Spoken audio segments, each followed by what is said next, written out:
Hey guys, I have just a few more videos I want to do about Worlds, so then we can finally retire the really sad tagline Kelsey covers Worlds. But since the World Championship final has indeed concluded, I can at least say thank you so much for everyone who subscribed to my channel, who watched my videos.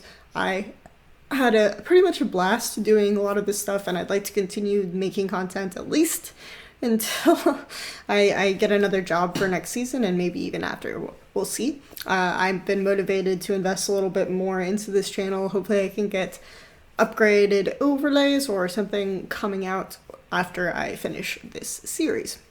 For some of these concluding videos, I mostly want to contextualize a few of the really big major storylines of the World Championship and talk a little bit about why I think certain things, why I don't necessarily agree with some of the overarching narratives, as usual.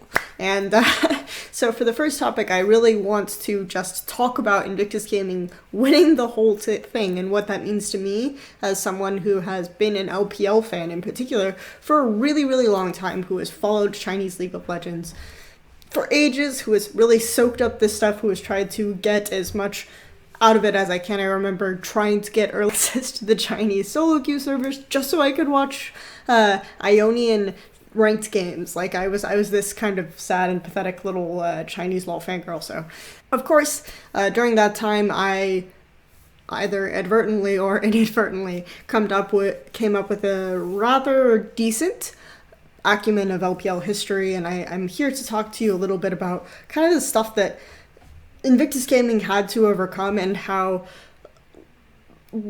Chinese League of Legends kind of had to overcome to get here. And I'm not going to talk a lot about the coaching situation because honestly, the coaching situation, to my understanding, in Korea as being a real source of why the Korean team succeed is ridiculously overblown. And people I've talked to have said that it has less to do with the coaches themselves and more to do with the organization's ability to replace the players and to really establish kind of a player hierarchy within the organization. So I think it's worth not necessarily talking about the impact that coaching had or whether coaching is a factor or anything like this, because again, we can't know how much coaching impacted anything without being a fly on the wall. So I'm really going to avoid referring to that, and instead I'm just going to talk about a lot of the stuff that we can kind of confirm about the Chinese League of Legends ecosystem from either on or off the record sources, and then just an overall discussion of how their games evolved, how the players peaked or rose, or what have you. I talked a little bit about on the last video where I covered the LPL how the organizational structure was really player-centric, and I just want to specify that it's really important in the context of what just happened that Invictus Gaming really established this, because there is generally an attitude where Wang Sitong, the son of the richest man in China, comes in and he buys Invictus Gaming not because of their Dota team like a lot of people think, but because the League of Legends team won the first ever 10-6 Games Arena Grand Prix within China as catastrophic cruel memory. So he bought the entire organization because of this and renamed it IG. Now, if you know anything about sort of rich Chinese businessmen and how they've interacted within the football scene, you know that they tend to be very competitive about some of these teams and these investments. And so a lot of sons of a lot of rich businessmen sort of followed suit and also purchased teams, and you had competing organizations rising up in that regard. So a lot of it just came from the Invictus Gaming model in and of itself. Wang Sitong really dictated the way that Chinese League of Legends ran and the way that it kind of developed over the years. And a lot of this came from this idea of a group of friends who play video games together and compete internationally or compete domestically. Their owner is paying them to be their video game friend, and to this day, Wang Sitong, will still stream with players from Invictus Gaming, members of Invictus Gaming. He'll duo with Rookie, or he'll duo with Jackie Love, Baolan. These are the players that he most often will play with, or who will most often play ranked games with him. This generally created a very player-centric organization structure. So players themselves had to sort of be their taskmasters and had to be the ones who kind of determined the overall ethic and culture. Now, I would say that Team WE is one that we can say is a bit of an exception. They They were much more of a typical structure of what you think of in the West. But even then, it was like the stories about WE are 5 guys who share a really tiny apartment, who give up meals to pay for better internet quality, and then Aaron comes in and hangs out and sits in the corner and writes a bunch of crap down in his notebooks that he learned from visiting OGN or what have you. But again, we're not talking a whole lot about coaching. We're just talking about how sort of relaxed the Chinese League of Legends environments were, and how W was a bit different from some of the other orgs that were largely kind of like boss man's playthings. This also meant that the scrim culture of the LPL teams was very much affected. And of course, scrims were always kind of funny in North America. You know, if you watch the North American teams streaming their scrims, you could see Dyrus commenting on how his Nidalee build was OP. I remember actually watching the picture of a Goose team, and they had BB from TPA come in and substitute for the AD carry. So that was like kind of interesting, where they would just pull this random guy in to scrim with them, playing on 200 whatever ping and wrecking kids in the context of this random scrim. And then you would even have teams from North America just streaming them playing these online tournaments, right? So you would have competing streams of tournaments and everything else going on. And so you can imagine that there was a culture like that in China, only in some cases much worse. You had rumors of teams like OMG just swapping roles and leaving scrims early, not necessarily taking practice seriously in almost any regard. And it was a little bit hard to vouch for teams to scrim Chinese teams in years like 2014. 2015, this somewhat continued. There were streams where Wayless would just brag that he was scrimming teams in preparation for Worlds, and he could legit intentionally feed the entire time and Imp would still win the game for them. So you got this definite idea that even in 2015 there was a lot of this kind of ill-preparedness. And in 2015 you even had players like PYL coming out and saying things like, well, we thought that it didn't matter, we would just show up and win because the LPL is the best region and we wouldn't necessarily have to work hard until after group stage.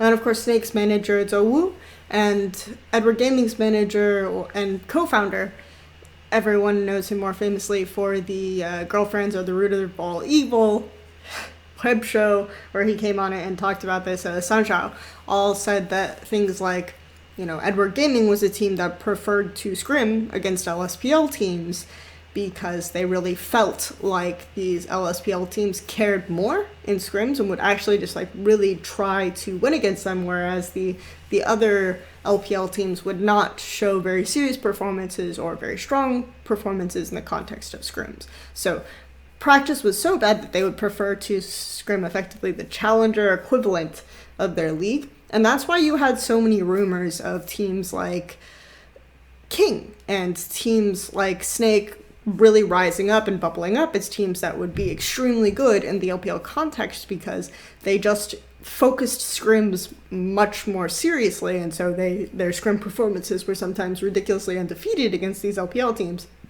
So if you had scrim leaks, like I think once there was a scrim leak of King's scrims and they just were winning everything. So people had these very high, unrealistic expectations of some of these LSPL teams as a byproduct. But all of that was exacerbated by what people might remember as the 2015 streaming bubble. And this was, a lot of people saw the Korean teams from Samsung coming over to the LPL in 2015 to play for these LPL organizations as two at a time. And they would wonder things like, why are Mata and Dandy playing with these crappy Chinese players that no one's ever heard of? Personally, I don't think that the Chinese players were just fundamentally crappy, and we'll kind of get into more discussion of why certain teams had a really, really bad environment around some of their imports. But this idea that there was a huge variance in the team building that happened outside of the Korean players is accurate, because a lot of organizations felt that they could collaborate with some of these streaming platforms who felt that they could make a lot of money by importing top Korean pros and having them stream on Chinese platforms, get a lot of viewers, and be able to snowball that into sponsorship to recoup some of these massive investments. Long term, that didn't really work out. A lot of these Korean players didn't necessarily keep the full agreed upon hours, and let's be honest, the agreed upon hours were not really reasonable. They were ridiculous, like 100 hours a week or something like this for streaming. We're not going to hold that against the players specifically, but they would not necessarily scream all the time, or they wouldn't make a lot of efforts to interact with chat. And sometimes the Chinese players just preferred to, or Chinese fans, I should say, just preferred to watch the Chinese players because they could interact with the pros, they could talk in the chat, they could understand what the Chinese players were saying, and it took a little bit of time to get translators on almost every stream anyway, so you had a little bit of lag there, and I would say that business model didn't exactly pan out. Also, this also had a lot to do with why a lot of the streaming numbers have been inflated, is just this search for sponsorships, trying to get more sponsors to come in and pay for a lot of these streaming investments. So with a lot of these orgs, and some of them this was true and some of them weren't, so I'm going to avoid using a lot of very specific names, but a lot of these organizations had these streaming companies pay only for these big Korean players, and then they used their own investment to kind of pay for the Chinese players. So you would have sometimes really, really exorbitant gaps between player salaries. There were also a lot of issues with visa, and a lot of the problems with players getting paid were falsified or exacerbated, but there were people carting money back to Korea in suitcases sometimes. Like that wasn't untrue, because a lot of the players weren't necessarily there on strict visas, and you later had stronger visa crackdowns. The players did get paid, so I think that is, for the most part, absolutely all of the major orgs were paying their players the agreed upon amount. It was just that the method of payment was sometimes weird. But what I was saying was more the gap in player salaries, right? You could have, obviously these numbers are on the record as possible numbers, or even in some cases verified numbers of over 800,000 to over $1 million US in some cases for an annual contract, whereas the Chinese players were being paid significantly less than that. So that already creates kind of a tenuous, awkward environment, and the Chinese players are aware of this inequity, and sometimes if you could interview them or talk to them, they would say something like, well, we understand, these guys have won worlds, we have not. But obviously, if you've ever worked in an environment where you can imagine someone getting paid an exorbitant amount over what you're making, for effectively the same work requirement, you can imagine that this could create tension, that this could create an awkward setting or sort of existence. So this creates like a lot of tense situations, and it exacerbates some of the problems with the organizations being player-centric, because obviously if the Korean player says X, then the players have to agree. And famously, Vasily is someone I have a lot of empathy for, because he went on the record talking about some of his situations in VG Gaming, where he would say that,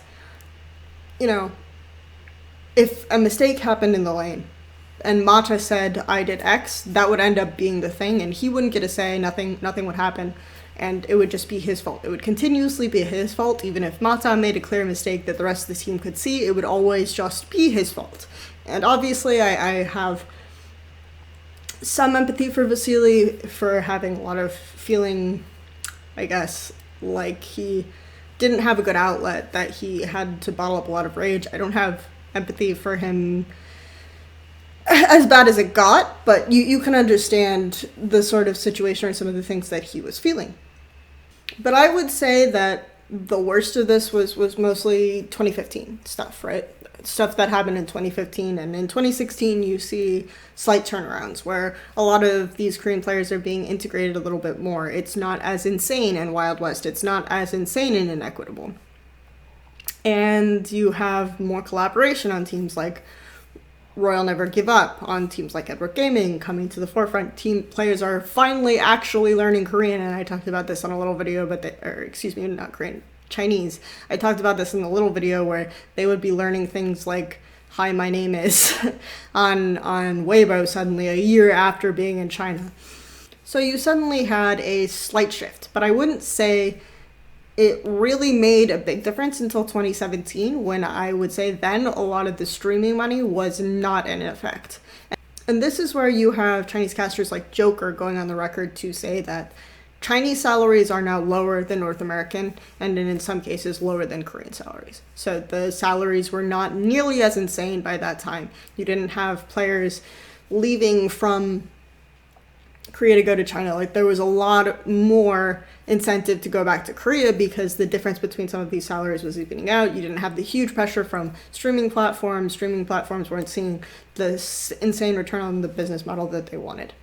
You have the emergence of Edward Gaming's Academy system, which is specifically focused on scouting players from both Korea and China who are very young, who want to learn, and who can get something from being under a team or in communication with a team. And this was in conjunction with teams like Young Miracles, who constantly couldn't get into the LPL and were being denied the LPL, and so we're suddenly seeing some of their talent transferred over, and Ming being one of the first players picked up. You have iBoy coming over to Edward Gaming's Academy in this sort of generation, and he famously had named himself after Deft. And then Jackie Love getting scouted extremely early on in 2017. So you already have this picture of a look at younger talent more in 2017 to fill the gaps of what's happening in 2016 at the end of the season with the departure of a lot of the big name Samsung players.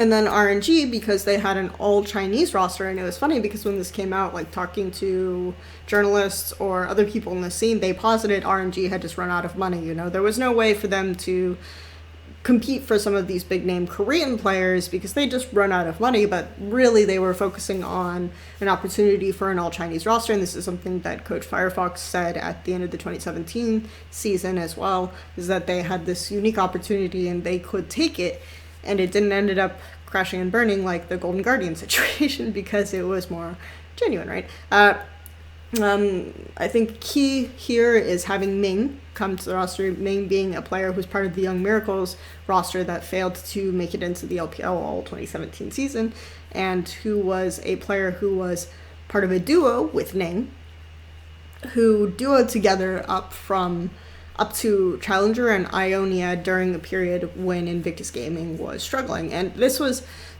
during the 2015 season when you had Kid and Kitties as the bottom lane for IG, and fans were very vocal about not liking this as a bottom lane, not liking this duo to be part of the organization and not thinking they're good. And the coach, Mafa, head coach at the time, came forward and said, well, there just are no good Chinese bottom lanes. Meanwhile, PDT, ex-member of Invictus Gaming, signs Ning and Ming climbing just casually to the top 10 of the Ionian ladder. They're easily the best bottom lane in the LSPL. A lot of people posited could easily compete against LPL bottom lanes, but no, there's no region historically known for AD carry, no good bottom lanes in China. Suddenly, 2017, we're seeing Chinese players signed to rosters before they're even 17, right? Seeing much more look at these ladders, and of course, Jackie Love's story is very famous. Draven one trick that the Chinese coach for IG is kind of coaching in his spare time and ends up signing. So for me, it's very significant that Invictus Gaming is part of this investment. It's also very significant that they were part of the Invictus game, the Korean import experiment, and were one of the rosters with some of the more questionable setups of Chinese talent. And again, I don't necessarily blame the Chinese players specifically or say that they're really, really bad, because I think that that's been a bit overstated because of some of the environmental factors that we've discussed. And I think that a lot of these players have succeeded more in other settings, like Zatai has done better as a mid laner for Snake and a top laner for RNG in both contexts. He, I think, actually had some good moments. I think a lot of his Worlds issues were related to the lane swap meta change, and not specifically to him just being significantly worse than Huni or having communication issues with his jungler and some of the environmental factors. So I think it's very significant to notice Invictus Gaming's role in this, right? In Season 1, they established some of the player centricity and some of the infrastructural things with teams. Like IG were the very stereotypical team at that time who were they were a bunch of gamer friends, like very stereotypical gamers. You had WE appearing on mainstream talk shows after winning IPL 5 and being the Chinese team because everyone was good looking, everyone was well mannered, everyone was media trained. They were portrayed as far more serious, whereas IG were making jokes and having their stream webcams in the bathroom and talking about their dog being Illusion and everything else. They were very much kind of the Bay Life bros, you could say, of China. So you definitely have an issue where the image that IG is projecting is very different, is much less professional than we would think of a team. They are establishing sort of a trend for structure based on the fact that Wang Song is inspiring other rich Chinese business owners to buy teams. You have them being part of the import mania in 2015. Kakao and Rookie were famously the first ones rumored to come over. Of course, they were not initially brought over by IG, but they ended up on IG. There's a really long, shady story about the organization that they initially agreed to sign with, which was why they were one of the last announcements in the transfer window. But you definitely have them being part of that revolution, being part of that problem, and then suddenly they're part of adding the young talent early. And I think it's very significant that you can see IG's hands early on in each of some of these waves of transition.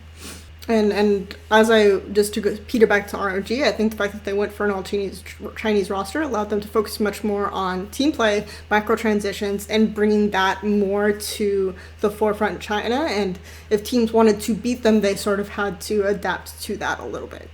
Because obviously, if you're interested in bringing over Korean players to such a degree and in such the manner that a lot of these Chinese teams did in 2015, then you're assuming that it's just down to Korean players being better at the game and being able to just solo carry you. But seeing this sort of transition and RNG's rise to the top, I think had a very positive impact in how people were looking at talent and investing in talent, and Ming being part of that is extremely significant. But since I've given you kind of a big Chinese LPL context in this, I want to focus more back on Invictus Gaming and why they're so important and why this panned out so well. Because a lot of people sing Wang Song and they think, okay, massive investment into Invictus Gaming as a team, right? Spending a ridiculous amount of money. He could have whatever players he wants, but I think it's key to note that Rookie and Kakao were part of the streaming sponsor pool, right? And Wang Song didn't necessarily spend a ridiculous amount of money on the Chinese players because he was putting more of his investment, like he wasn't trying to be, by the time of 2015, he had matured significantly, and I've kind of poked fun at him, but I think he became a better businessman over time, and he ended up investing in things like Banana Plan, the tournament sponsorship production that ended up getting LPL for a year before Riot came in. You had them investing in like PC Bong type stuff, like things in esports that could have potentially an easier return than players and teams, because player salaries, as everyone knows, are kind of a huge cost sink at the moment. You aren't making a ridiculous amount of money back just on the performances of teams in and of themselves.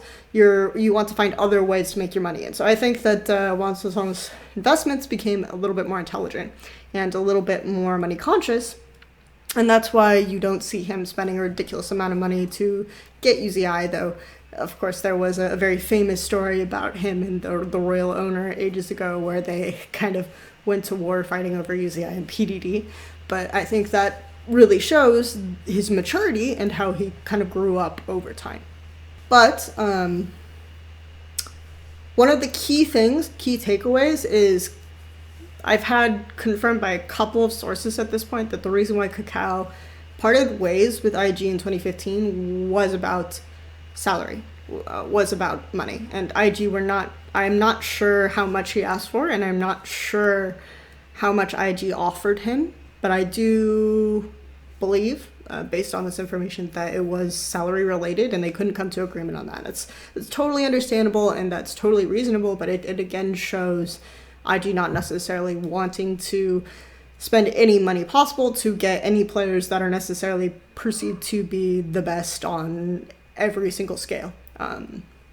And I think it makes sense because historically IG has been a team that have brought up younger players like Satai, like Kid, who have done a great deal for their organizations and have done well in that context. And being a more loyal organization, all of these other factors, I think, are big points to consider for IG, and it makes sense for them to move away from Kakao in that context. But that puts Rookie at center stage, and Rookie very famously liked IG to an extent because China was a place where fans immediately gravitated towards Rookie and not necessarily Kakao, because Rookie made a lot of effort to stream, to reach out to fans, to speak Mandarin Chinese from a very, very early period on. And he was known for, singing, bonding more with Zatai, because Zatai used to be known as kind of like the singing guy, and then Rookie became the singing guy and famously did a bunch of duets with Cool and really integrating himself into the LPL as an LPL player. I think he enjoyed the attention because, again, KT arrows were Kakao and like a bunch of guys who were young, who were the supporting cast of Kakao. He comes to IG and the Chinese fans love Rookie, right? They love Rookie and not Kakao. And I think that kind of was significant to him and part of why he really took a liking to being in that environment. I think that's fine, but he put a lot of time and invested a lot of effort into staying with IG, and IG had a really long period where I think it took them a while to really figure out how they wanted to build their team, because they were signing more Korean players to replace Kakao. You famously had Rain when he was still looking for, this AD carry, and Ming and Ming just casually climbing ladders, but we're signing Rain.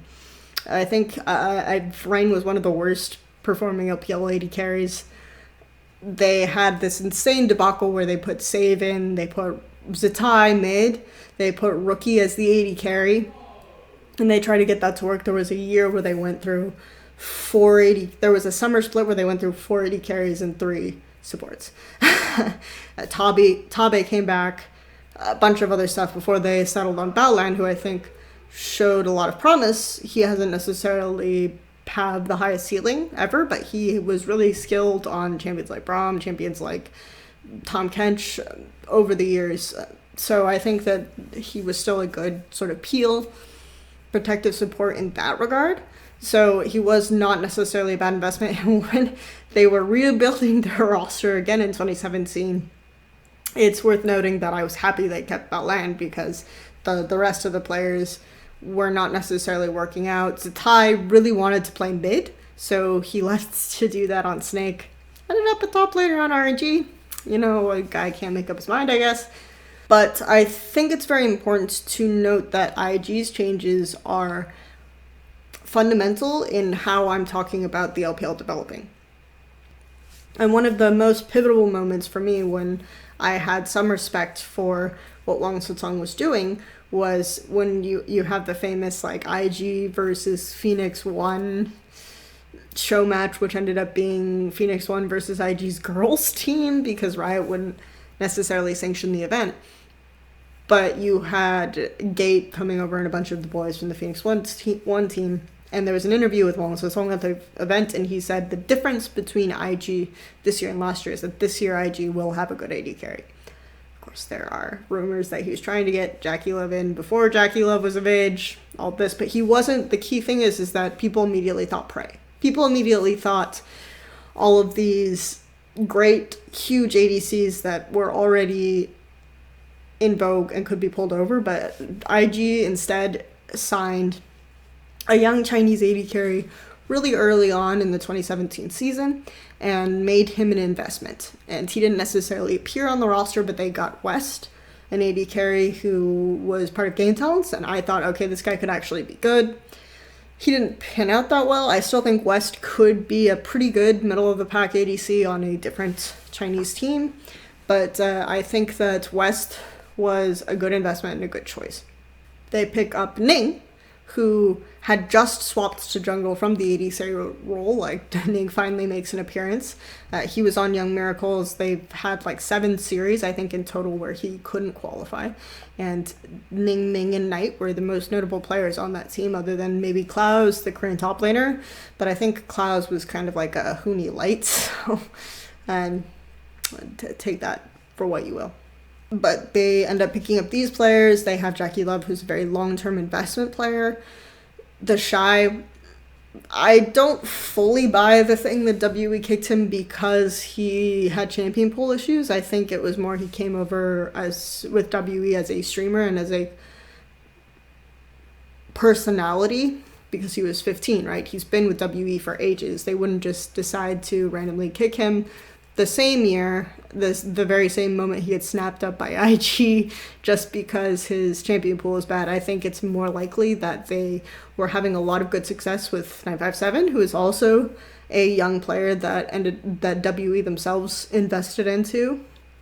And he was on his very first team was an LSPL team with WE. So they had a lot of success with 957, and they chose to part ways with the Shy, and because Invictus Gaming was interested in him. I think that's either explanation is fine. I don't think he was specifically kicked from WE because his champion pool was bad, because that would be something that they would know for ages, right? But for me, it's important to note that people really focus on Rookie in IG success, and I think that that's really important because Rookie has been so important. He came over as a young player. He kind of really fit in with the IG sort of aesthetic of, we just play really hard. We kind of have a lot of good talent. We play crazy fast games. I remember thinking KTA and IG is almost a perfect marriage of ethic and mindset. And then he really matured and became a leader over the course of his years on Invictus Gaming and defined that team. However, I think it's important to note that IG only made it to Worlds once with Rookie. It was a complete and utter disaster because they didn't know how to play macro, they didn't know how to play any of these things, and then it took them ages to get a good roster to accompany with him, to have a good sense of team play, a good sense of team flow to go into 2018. And I think it's very significant that Ning won the grand final MVP because Rookie can't solo carry this team. He's tried for ages, but he needed the right players. And IG played 2 best of 5s against WE and 1 best of 5 against EDG over the course of the LPL playoffs in 2017 summer, and all 3 of them were 5-game series. So theoretically, IG were twice 1 game away from appearing at the 2017 World Championship instead of WE. I think it's good that they had another year because 2017 IG was still very much the IG I described. They were a little crazy. They had some direction with Rookie, but they were still a little all over the place, a little crazy, a little diving, Nexus turrets, everyone was really young. This would have definitely been Rookie and his rookies. It would have been Rookie and I think 3 rookies from that year. Specifically, you would have the Shy, West, and Ning, who had never played before. I think Balan had played like 2 series or 4 series. Yeah, I think it was 4 series before 2017. So it would have been Rookie and his rookies for sure. But you have all these rumors about this team just destroying everyone in scrims after adding Jackie Love. So all of these players end up being very significant and very important for IG to kind of have the crazy successful 2018 that they did. The last point I wanted to talk about was adaptation and adapting to the meta and just changing over time. And I never have given IG credit for that. They've always been this X team, but I think at this World Championship, they did actually actively prove me wrong. And I made this huge video about I don't think IG change. They're always going to be the sort of 1-3-1 crazy team. And to an extent, that's also true. But I think how they made slight adjustments over the course of the bracket stage, specifically how their jungler was playing for the jungle mid 2v2. You have initially IG playing to take mid pressure to sides, and I think that changed from IG becoming a team that plays for mid. You had them Baolan matching Hillsong, which I didn't expect him to do well, and you had that kind of adaptation occurring, and I think that that's very significant. You have them actually picking compositions to pull KT into a 5v5 mid when they overextend in the play, which I didn't expect them to do. And then against G2, you have a very good laning answers to almost all of G2's strong picks in the way that G2 is drafting. I didn't necessarily think that was that difficult, but they had the right bands, they had the right picks, and even in 2015 when I was saying IG are bad at X, Y, and Z, I thought their drafts were good, and that kind of showed itself again. So I will say that as a last point, saying that IG finally adapt or finally are able to kind of scout and appropriate well and change their playstyle a bit, something that has been, I've always credited RNG as like the only LPL team that can kind of do that, is really huge. And I think that has to be added on to really contextualize what IG did. So for me, it's this was huge. Like the journey that LPL made was massive. And that's why when I say, you know, LPL success is no more excuses for the West, if you can overcome the amount of bullshit that existed in the LPL in 2015, I think that it's very possible for Western teams to overcome similar crap, you know, whatever other bullshit they have or think they have. So I think that that's really my big takeaway is you can't really understand how big of a triumph it is to have IG winning the World Championship here without noting, you know, the LPL's journey as a region and IG's journey as a team within that. So, and I hardly play League of Legends. I never buy skins, but you fucking know I'm buying an IG skin.